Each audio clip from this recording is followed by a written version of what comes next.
দফা দাবিতে রাজধানীর শাহবাগে উত্তাল প্রকৌশল শিক্ষার্থীরা। পুলিশের সঙ্গে ধাওয়া পাল্টা ধাওয়ায় রণক্ষেত্রের চিত্র দেখা যায় সড়কে।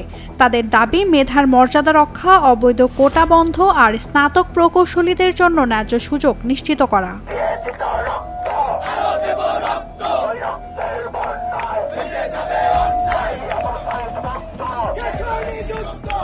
বসুন্ধরা টিস্যু অশুদ্ধতার বিরুদ্ধে এক বিন্দুও ছাড় নয়। বাংলাদেশ প্রকৌশল বিশ্ববিদ্যালয় থেকে শুরু করে দেশের শীর্ষ শিক্ষা প্রতিষ্ঠানগুলো থেকে প্রতি বছর বেরিয়ে আসছে হাজার হাজার মেধাবী প্রকৌশলী, কিন্তু স্নাতক শেষে তাদের বড় অংশ পাড়ি জমাচ্ছেন বিদেশে। প্রশ্ন হচ্ছে, কেন বিদেশমুখী এই মেধাবী প্রকৌশলীরা? বিশ্লেষকদের মতে উন্নত গবেষণার সুযোগ, আধুনিক ল্যাব আর শিল্প প্রযুক্তির সংযোগ এই জায়গাগুলোতে বাংলাদেশ এখনো পিছিয়ে। ফলে বিশ্বমানের গবেষণায় নিজেদের যুক্ত করতে তরুণরা বেছে নিচ্ছেন আমেরিকা, কানাডা, জার্মান কিংবা অস্ট্রেলিয়ার মতো দেশ। যারা ডিপ্লোমা থেকে পাশ করে তারা খুব সহজেই সরকারি চাকরি পেয়েছে। দশম গ্রেডটা 100% ডিপ্লোমা কোটাদের জন্য বরাদ্দ থাকে। তো এর ফলে যেটা হয় যে বিএসসি ইঞ্জিনিয়ারিং পাশ করার পর আমরা কিন্তু হয়রানির শিকার হই, আমরা খুবই দিশেহারা হয়ে পড়ি। আমরা কোথায় অ্যাপ্লাই করব, আমাদের প্রাপ্য আমাদের বেতনও দেওয়া হয় না। সবকিছু মিলিয়ে আসলে দেশে থাকার এই আগ্রহটা সবাই হারিয়ে ফেলে।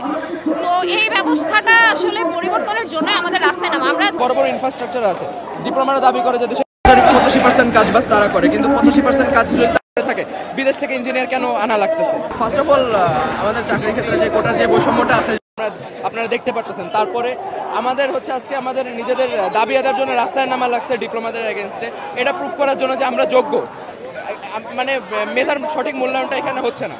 তো তারপরে চাকরি করতে যাচ্ছেন, যাদের আন্ডারে চাকরি করতেছেন সেখানেও দেখা যাইতেছে যে আমরা বৈষম্যের শিকার হইতেছি। মূলত সঠিক মূল্যায়নের অভাবে বুয়েটের শিক্ষার্থীরা তাদের বিএসসি বা এমএসসি কমপ্লিট করার পরে দেশের বাইরে চলে যায়। আন্দোলনটা প্রথমে কিন্তু আমরা কোটার বিরুদ্ধেই শুরু করেছিলাম, তারপরে সেটা আসলে একটা জাতীয় আন্দোলনে রূপান্তরিত হয়। তো যে কোটার বিরুদ্ধে আমাদের আন্দোলন শুরু হয়েছিল সেই কোটাই এখনো পুনর্বহাল আছে। তো যদি আমাদের এখনো হচ্ছে কোটা পুনর্বহালই থাকে, কোটার বিরুদ্ধে আবারও যুদ্ধ করতে হয়, তাহলে জুলাইয়ে এত রক্তদান এটা কিন্তু পুরোপুরি আসলে বৃথা মনে হয় আমাদের কাছে। তো সেজন্যই আজকে আমাদেরকে আবার 1 বছর পরে সেই কোটার বিরুদ্ধে এখানে একত্রিত হতে হয়েছে, আন্দোলন করতে হচ্ছে।